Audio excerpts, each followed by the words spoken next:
Okay, in this video lesson, we'll be applying the Pythagorean identity.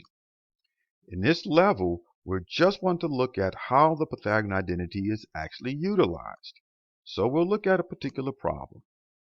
It says here, we know what the sine of theta is. It's 2/5. We want you to determine the cosine of theta. Well, if we look at our various versions of the Pythagorean identity, we acknowledge there's a particular version that says, if you know sine, we can help you find cosine. That's the version we're going to use. So, cosine squared theta equals 1 minus sine squared theta.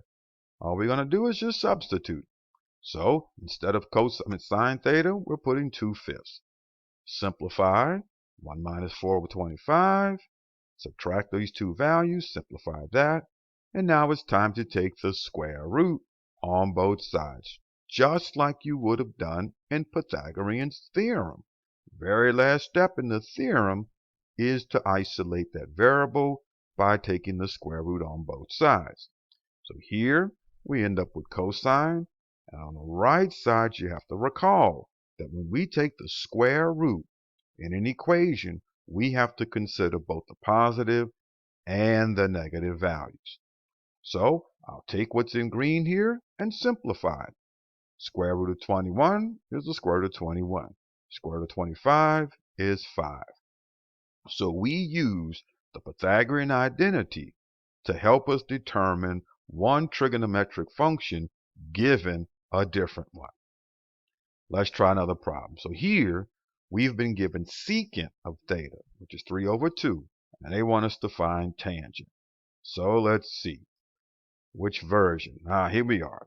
This version says if you want to find tan and you know secant, this is the version we're going to use. So tan squared theta equals secant squared theta minus 1. So this would be just like Pythagorean's theorem. Simply substitute, simplify, then solve.